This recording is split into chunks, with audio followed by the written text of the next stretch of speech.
So what we have here is the soon-to-be-released Kid Mode for Android tablets. And so we're going to do a little bit of a sneak peek. We haven't released this yet, so there may be a couple glitches here and there, but overall it's coming together. And what Kid Mode is an app that puts your device into a mode that kids can play fun educational games and activities that are age-appropriate for them, and also keep them confined in this space so that they're not going to cause any havoc on the device. So for example, we lock these buttons, so when you tap these buttons, the kids can't get out of the app. We provide kids hundreds of games and activities to play. These are flash games, and that's why it works really great on Android.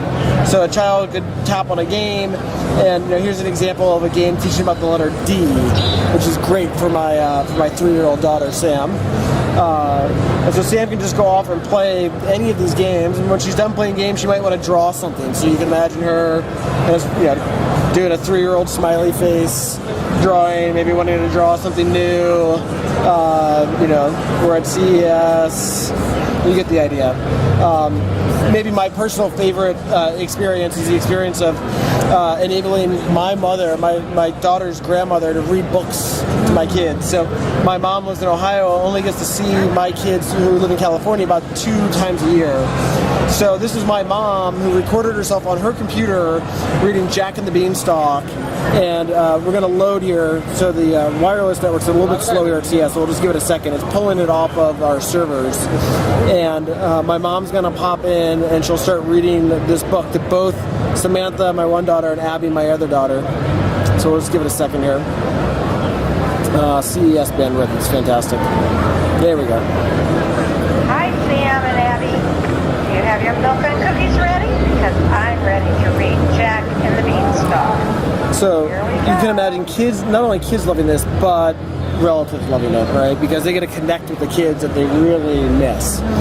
Another way that we enable families to really connect and communicate with each other is through video mail. So we think we're actually we're the first ever video mail service for kids. And adults love to communicate, send emails, texts. Kids can't do those things. They can't read or type, but they can say things. So, for example, my daughter, whose birthday it was a little while ago, got a message from her aunt and her cousin when she woke up on her birthday, and was so excited that she got a video mail message.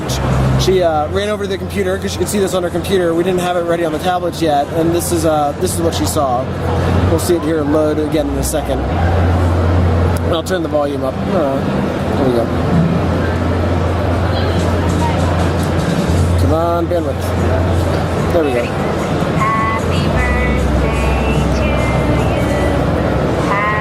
So that's my sister and my nephew singing happy birthday to Samantha. And, one of the cool things is if Samantha wanted to reply and say something back, she can just tap the reply button. And then what we're going to do here is, that's us.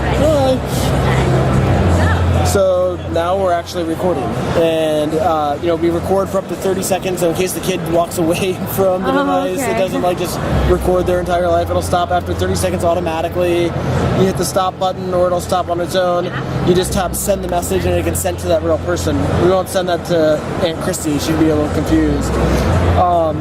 But that's Kid Mode for tablets, and we're hoping to launch it in the coming weeks. We're really excited about it. And another really cool thing about this experience is it ties back to the computer experience really well. So this is the Zoodles parent dashboard, where I as a parent can come in and see everything that my kids have been doing in Zoodles. So for example, I sent my kids a video message the other night because I was here at CES. You guys remember that smiley face we just drew a couple minutes ago on the tablet? Right there already, right? So awesome. Just saves that up. And the other thing that's cool is you can adjust the kind of focus for kids in terms of the educational focus. So you can see that Sam plays a lot of math games and reading games and not a lot of other stuff. So we may want to adjust that. I can click on the promote subjects. And we can see why she's playing so many reading games is we've jacked up reading. So we can adjust these sliders. And if you move these sliders, it adjusts what games are actually in the experience. So there we go. So I can just move the sliders in different directions, and then it'll change the games that are actually there. And so the app itself is free, but the parental controls are what you charge for? That's exactly right. So the tablet app that you just saw, completely free. Everything that you guys saw, free. This area of parental controls around controlling the subjects, or maybe controlling what characters your kids interact with. That's what we charge a monthly fee for, and right now that's $5.95 a month. Perfect. Awesome. I can't wait to have it on my tablet. Thank you.